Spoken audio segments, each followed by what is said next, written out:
이 요한계시록에는 7교회의 모습이 있잖아요. 7교회의 모습이 있는데 마지막 때에는 대체적으로 이 요한계시록에 3장을 한번 보시죠. 3장 그 빌라델비아 교회하고 라오디게아 교회, 이 두 교회가 마지막 때 대표적인 모습을 나타내는 교회들이에요. 빌라델비아 교회 같은 교회가 되든지 아니면 라오디게아 교회 같은 교회가 되든지 그렇게 되는 거예요. 이 빌라델비아 교회는 생망이 없죠, 그죠? 칭찬받는 교회잖아요. 빌라델비아라는 게 무슨 말이냐면 형제 사랑이란 말이에요. 형제 사랑. 그러니까 형제 사랑이 있어요. 근데 형제 사랑이 있는데 8절에 보게 되면 올저다 내가 내 앞에 열린 문을 두었을 때 능히 닫을 사람이 없으리라. 내가 내 행위를 하노니 내가 작은 능력을 가지고서도 내 말을 지키며 내 이름을 배반하지 아니하리로다. 여기 작은 능력 그랬잖아요. 하나님의 나라는 작은 것에 있어요. 한 획, 작은 소자, 과부의 두 랩돈, 이런 작은 것이 하나님의 나라를 나타내는 거예요.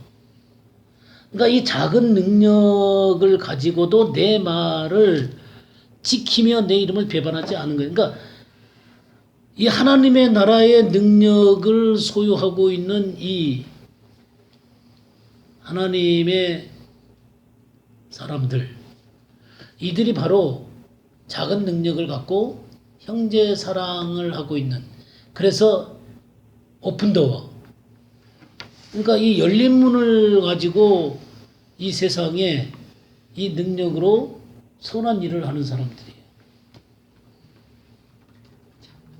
어둠 가운데 있는 사람을 밝은 대로 인도해내는 그런 교회가 바로 이 빌라델비아 교회예요. 그러니까 이 작은 능력이라고 하는 것은 쬐끄만 능력이다 그런 얘기가 아니에요. 정말 하나님의 나라의 능력이 그 속에서 역사하는 사람들이라는 거예요. 작은 능력 그러니까 쬐끄만 교회인가 보다. 이제 물론 이 빌라델비아가 그렇게 큰 교회를 아니었다 그래요. 쬐끄만 교회였다 그래요. 하지만 그런 쬐끄만 교회라기보다는 하나님의 나라의 능력을 소유하고 있는 그런 교회였다 그 말이에요.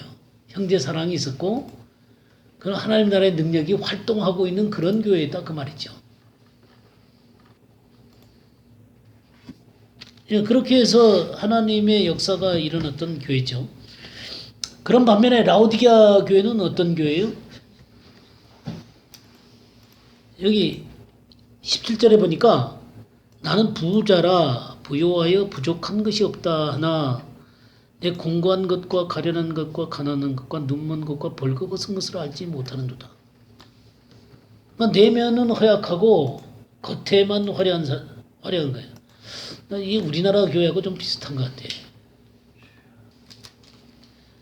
굉장히 지금 사실 엄청나게 뭐 부요한 것처럼 보이지만 속은 이 벌거벗었다는 것이죠. 눈 멀었다 그랬잖아요. 눈 멀었다. 눈 멀고 벌거벗었다. 그러니까 이 눈먼 것과 벌거벗은 것 그리고 이 가난한 것들은 이것이 진정으로 하나님 앞에 이것을 깨닫는 자들에게는 하나님의 나라로 통할 수 있는 그 중요한 요인이 되는 거예요. 그래서 하나님께로 나와야 되는 것이죠. 근데 이 하나님께로 나오지 않는 사람들은 그 속이 진짜 완전히 벌거벗은 거잖아요. 그죠? 그런 사람들한테 뭐가 필요하다고 그랬어요? 18절에 불로 연단한 금 그랬죠. 네, 불로 연단한 금. 그러니까 이게 그 하나님의 말씀으로 이 불순전한 것이 전부 다 빠져버린 그런 정금이 되어야 되는 거예요. 정금. 나의 가는 길을 오직 그가 하시나니 나를 단련하신 후에는 내가 뭐같이 나온다 그랬어요? 네, 정금같이 나온다 그랬죠? 정금처럼 이렇게 나와야 되는 거예요. 불순물이 빠져야 되죠. 불순물이 잔뜩 끼어 있으면 그게 진정으로 가난을 해결해 줄 수 있는 게 아니에요. 진정으로 가난을 해결해 줄 수 있는 거는 이렇게 그 불순물에 빠져버린 난 정금을 사야 되는 거예요. 그 다음에 또 뭘 사라 그랬어요? 흰옷을 사라 그랬죠? 흰옷. 흰옷이 뭐예요? 옳은 행실이잖아요. 그죠? 옳은 행실. 그 세마포 옷. 세마포 옷 있잖아요. 신부의 옷이란 말이에요. 신부의 옷을 입어야 된단 말이에요. 안약을 사서 눈을 발라보게 하라. 그러니까 눈이 뜨여지도록 말씀이 살아있는 말씀이 역사를 해야 되는 거예요. 그러니까 이 생명의 말씀, 이 말씀에 대한 생명의 말씀으로 이 눈을 치유를 해야죠. 그러니까 이런 교회의 이 두 가지가 마지막 때에는 빌라델비아 교회 같이 형제 사랑이 있고 또 이 작은 능력, 그 하나님의 나라의 능력이 역사하는 교회가 있는 반면에 이 겉은 화려한데 속에는 가난한 그리고 벌거벗은 이런 모습으로 그 눈멀어 있는 그 영적인 분별력이 없는 것이죠. 하나님의 진리의 말씀이 없기 때문에 분별력이 없는 거예요. 그럼 이 안약이라는 거 하는 것은 진정한 진리를 얘기하는 것이죠. 그죠? 이 진리의 안약을 사야 되는 거예요. 그래서 봐야 되는 것입니다. 그래서 이런 두 가지 교회가 있다. 그러니까 이 등경 위에 둔다라고 하는 것은 바로 이 빌라델비아 교회 같이 이게 영적으로 활활 타오르고 있는 그런 교회여야 된다. 그런 얘기죠. 그죠? 등경 위에 두는 것입니다. 그래서 이 등불이 안전하게 서 있는 스탠드가 바로 등경이에요. 그러니까 그 등불이 안전하게 딱 이렇게 될 수 있는 곳이 바로 이게 바로 그 등경이란 말이에요. 그래서 이게 교회를 상징하는 거다. 교회를 나타내는 거다. 그런 얘기죠. 그래서 다시 마태복음 5장에 돌아와서 보게 되면 이렇게 등경 위에서 이렇게 불타오르잖아요. 그러면 먼저 누가 보냐면 집안 모든 사람에게 비치느니라. 이 같은 집안에 있는 사람들이 보는 거예요. 같은 집안에 있는 사람이라고 하는 것은 같이 몸을 이루고 있는 사람들이죠. 그 안에서 이 영적인 삶이 드러나게 되는 거예요. 그가 하나님의 말씀으로 이렇게 불타오르고 있어야 되는 거예요. 우리 골로새서 한번 볼까요? 골로새서 3장 16절. 그리스도의 말씀이 너희 속에 풍성히 거하여 모든 지혜로 피차 가르치며 권면하고 시와 찬송과 신령한 노래를 부르며 감사하는 마음과 하나님을 찬양하며. 네. 뭐가 너희 속에 풍성하다고요? 예, 그리스도의 말씀이 너희 속에 풍성해가지고 피차 가르칠 수가 있는 거예요. 권면도 하고.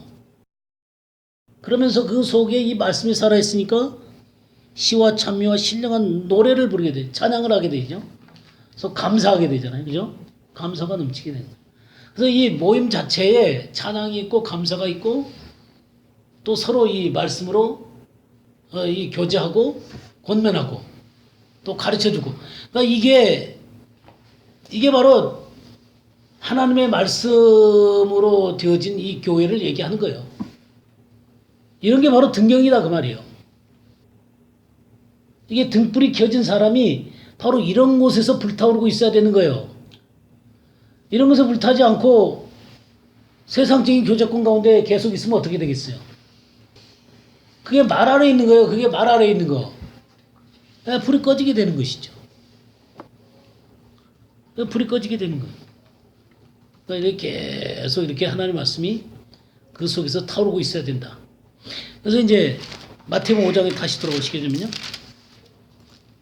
그 집안 사람에게 먼저 비치게 되고 그 다음에 16절에 뭐라고 했어요? 이같이 너희 빛이 사람에게 비치게 하여 그들로 너희 착한 행실을 보고 하늘에 계신 너희 아버지께 영광을 돌리게 하라. 그 다음에 이제 세상에 빛이 되는 거예요. 이 세상에 빛이 돼가지고 너희 착한 행실. 이게 바로 선한 행실이죠. 그죠? 이게 선한 일이에요. 이 하나님의 말씀이 이 세상 속에서 불타오르고 있는 것들을 드러내므로 말미암아 어둠 가운데 있는 사람들이 하나님께 영광을 돌리게 되는 거예요. 네. 그러니까 이 교회 안에서 먼저 이 하나님의 말씀으로 불타는 게 참 중요하다. 그리고 또 이 불타오르고 있는 하나님의 말씀이 꺼지지 않고 계속 타오르게 되면 세상에 이 착한 일을 하는 것이죠. 어둠을 물리치게 되는 것이죠. 그러니까 어둠이라고 하는 것은 이 바벨론의 구조에 있는 사람들이 이 하나님의 이 시온의 구조 가운데로 돌아오게 되는 것이죠. 그러니까 시온의 구조, 그러니까 이스라엘의 회복 가운데로 돌아오게 되는 거예요. 그러고 진정으로 하나님의 나라가 그 속에서 불타오르게 되는 것이죠. 그것이 이제 우리가 테라피오, 고치는 거다. 고치는 거라 그랬죠? 바로 고치는 거다. 고치는 거.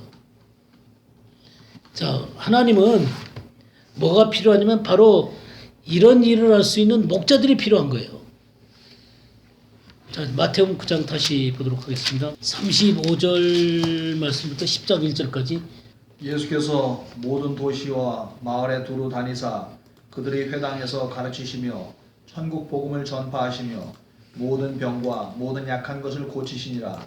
무리를 보시고 불쌍히 여기시니 이는 그들이 목자 없는 양과 같이 고생하며 기진합니다. 이에 제자들에게 이르시되 추수할 것은 많되 일꾼이 적으니 그러므로 추수하는 주인에게 청하여 추수할 일꾼들을 보내주소서 하라 하시니라. 예수께서 그의 12 제자를 부르사 더러운 귀신을 쫓아내며 모든 병과 모든 약한 것을 고치는 권능을 주시니라. 예. 우리 주님이 먼저 35절에 모든 병과 모든 약한 것들을 고치셨죠? 예? 그 고치신 다음에 10장 1절에 어떻게 하셨어요? 12 제자를 부르사 더러운 귀신을 쫓아내며 모든 병과 모든 약한 것을 고치는 권능을 주셨죠. 그래서 이 제자들이 주님처럼 이 세상에서 고치는 일을 해야 되는 거예요. 마귀에 들린 모든 자들, 눌린 자를 고치셨죠. 이게 선한 일을 해야 되는 거예요. 근데 여기에 보니까 이들의 상태를 주님이 뭐라 그러셨냐면 36절에 뭐라 그랬어요? 목자 없는 양과 같이 고생하며 기진함이라 그랬죠. 목자가 없기 때문에 고생하고 기진하는 거예요. 이 목자가 필요한 것이죠. 목자를 잃어버린 이스라엘이 바벨론으로 끌려가잖아요. 우리 배웠었죠? 에스겔서 34장에 그 바벨론으로 끌려가는 거예요. 음녀 밑으로 들어가게 되는 거예요. 그러니까 내가 진정한 순전한 신부가 되지 못하는 것은 목자가 없어가지고 순전한 하나님의 말씀을 배우지 못하기 때문에 이 음녀 밑으로 들어가게 되는 거예요. 이 바벨론에는 뭐가 있어요? 우리 온갖 더러운 것이 있죠. 한번 다시 찾아보죠. 요한계시록 18장 2절 보겠습니다. 힘센 음성으로 외쳐가로되 무너졌도다 큰 성 바벨론이여 귀신의 처소와 각종 더러운 영에 모이는 곳과 각종 더럽고 가증한 새에 모이는 곳이 되었도다. 네, 이 더러운 영들, 이 귀신의 영들이 모여 있는 곳이 바로 이 바벨론이에요. 이 바벨론을 또 17장 2절도 한번 볼까요? 땅의 임금들도 그로 더불어 음행하였고 땅에 거하는 자들도 그 음행의 포도주에 취하였다 하고. 예, 4절도 읽었어요. 그 여자는 자줏빛과 붉은빛 옷을 입고 금과 보석과 진주로 꾸미고 손에 금잔을 가졌는데 가증한 물건과 그의 음행에 더러운 것들이 가득하고. 예, 그런 것들로 가득하고 5절이요. 그 이마에 이름이 기록되었으니 비밀이라 큰 바벨론이라 땅의 음녀들과 가증한 것들의 엄이라 할. 예, 이게 그 바벨론이라 그랬잖아요. 그러니까 이 바벨론이 음녀의 음이에요. 음녀의 음이. 그러니까 왜 바벨론으로 가냐? 목자가 없기 때문에 그런 거예요. 목자가 없기 때문에. 목자가 없으니까 귀신의 가르침을 듣는 거예요. 순전한 신부로서 자기의 삶을 살지 못하고 그냥 이 세상의 음란한 것들로 우리 영혼을 더럽히는 거예요. 거짓된 가르침으로, 귀신의 가르침으로 더럽히고 있다 그 말이에요. 그래서 마태복음 9장에 이게 목적 없으니까 그들이 어떤 상태에 있다 그랬어요? 고생하며 기진함이라 그랬죠. 목적 없으니까 어떤 상태가 되는 거예요? 고생하며 기진하는 거예요. 이 고생이라는 말이요, 스킬로라는 말이에요. 스킬로라는 말인데, 이 스킬로라는 말이 껍질을 벗기다라는 말이에요. 껍질을 벗기다. 껍질이 벗겨지면 벌거벗은 상태가 되는 거죠. 벌거벗겨진 상태가 되는 거예요. 그리고 이 스킬로라는 말에는 이 벌거벗겨지다라는 말과 더불어, 그러니까 껍질이 벗겨진다라는 말과 더불어 수고하다, 괴롭히다, 그런 의미를 갖고 있어요. 그러니까 뭐냐면 이 발과 벗겨진 자기를 감싸보려고 온갖 노력을 다하는 거예요. 온갖 노력을 다하지만 이 죄를 감쌀 수도 없고 심판을 막을 수도 없어요. 아담과 하와가 하나님 앞에 범죄하고 나서 그들이 벌거벗은 것을 알았잖아요. 그러니까 하나님 두려우니까 뭐 했어요?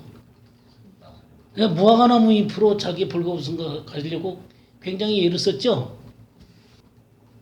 그렇게 애를 쓴다 하더라도 그들의 수고와 그들의 스스로 괴롭히는 그런 것들로는 이 벌거벗은 것을 가릴 수가 없는 거예요. 이 죄와 심판으로 나아갈 수밖에 없는 그런 것이죠. 헛된 수고라는 거예요. 헛된 수고. 얼마나 많은 사람들이 이 종교적인 것으로 헛된 수고를 하면서 이 벌거벗은 것을 가리려고 하지만, 그러나 그런 것들로는 근본적인 해결책이 안 되는 것이죠. 저희가 하나님께 열심히 쓰나 지식을 쫓은 것이 아니다 그랬죠.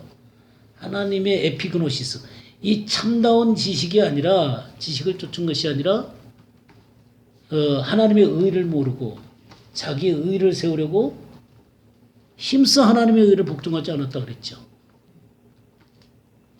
로마서 10장 2절 3절 그런 말씀이죠. 그래서 힘써 하나님의 의를 복종하지 않는 거예요. 그러니까 자기 방식으로 이 죄에 대한 문제를 해결하려고 하니까 해결이 안 되는 것이죠. 이 고생하는 거예요. 고생하는 거. 얼마나 많은 사람들이 바른 진리를 알고 싶어 하는지 몰라요. 근데 바른 지식에 근거한 것이 아니니까 고생하는 거예요. 목자가 이것을 바르게 알려줘야 되는데 목자가 없으니까, 진리의 말씀을 바르게 가르쳐 줄 수 있는 목자가 없으니까 어떻게 하는 거예요? 고생하는 거예요. 고생하는 거. 이 껍질이 벗겨진 채로 고생하고 있는 거예요. 그 다음에 기진하다 그랬지. 기진. 이 흐립토에 흐립토. 내던지지다. 그러니까 흑암과 심판으로 내던져지는 거예요. 그냥 내던져진 채 있는 거예요. 지금 우리나라 상태가 그런 것 같아. 그러니까 교회 다니는 사람들이 내던져져 있어요. 내던져져 있어. 자, 우리 누가복음 17장 2절 한번 볼까요? 그가 이 작은 자 중에 하나를 실족하게 할진대 차라리 연자 맷돌이 그 목에 매어 바다에 던져지는 것이 나으리라. 네. 이 실족하게 하는 거 있잖아. 실족하게 하는 거. 스칸달로 실족시키는 거죠. 그러니까 이런 사람들, 그러니까 바른 진리에서 어긋나가지고 실족하게 만드는 거예요. 그러면 그 사람이 어디에 내던져진다고요? 바다에 내던지지는, 이 연자맷돌을 메고 바다에 내던지는 심판회로 나아가게 된다고요. 이거 바로 기진한다는 말이에요. 그러니까 사람들이 그냥 내던져져 있어요. 비진리 가운데 그냥 내던져져 있어요. 흑암 가운데 내던져져 있다고.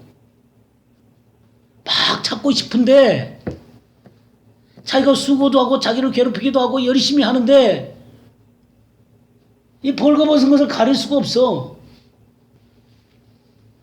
그냥 비질린 게 그냥 내던져져 있는 거예요. 내던져져 있어. 바로 목적 없으니까. 그러니까 목자가 없는 양같이 그랬잖아요, 성경에. 목자가 없으니까. 목자가 없으니까 그러는 거예요. 목자가 없으니까. 이들에게 필요한 게 뭐예요? 목자가 필요한 거예요. 목자. 그래서 다시금 이 마태복음 9장 돌아오시게 되면 37절 보세요. 이에 제자들에게 이르시되 추수할 것은 많되 일꾼이 적으니 그러므로 추수하는 주인에게 청하여 추수할 일꾼들을 보내주소서. 뭐가 필요하다는 거예요? 추수할 일꾼이 필요하다는 거예요. 바로 이들이 목자란 말이에요. 이 일꾼, 추수하는 일꾼 할 때 일꾼이 엘기데스라는 말이거든요. 엘기데스. 엘기데스라는 말인데 엘곤에서 왔어요. 일, 행함. 그러니까 선한 일 할 때 엘곤을 쓰는 거예요. 그가 뭐냐면 선한 일을 할 수 있는 그런 일꾼이 필요한 거예요.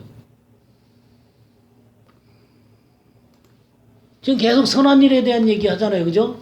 주님이 이 땅에서 하나님께서 성령과 능력을 기름 붓듯 하셨으며 제가 두루 다니며 착한 일, 선한 일을 하셨다 그랬잖아요. 그죠? 그래서 마귀에게 들린 모든 자를 자유케 해주시는 거예요. 고쳐주시는 거예요. 그런 것처럼 바로 이렇게 선한 일을 행할 수 있는 사람이 필요한 거예요. 그래서 10장 1절에 예수께서 그의 12제자를 부르사 더러운 귀신을 쫓아내며 모든 병과 약한 것을 고치는 권능을 주시니라. 그 제자들이 바로 이 선한 일을 하는 거예요. 마귀에게 몰린 자들을 고치는 거예요. 바로 이 제자가 아까 뭐라 그랬어요? 마데테스 그랬죠? 주님께 배우는 자들이죠. 예, 주님께 배워서 선한 일을 할 수 있도록 온전케 되는 거예요. 이 선한 일을 할 수 있도록 온전케 자기 자신이 준비돼야 되죠. 그죠? 그러니까 이렇게 흑암의 구조 가운데, 이 바벨론의 구조 가운데, 이 음녀의 구조 가운데 빠져 있는 사람들을 건져낼 수 있는 사람들. 그게 누구예요? 목자예요, 목자.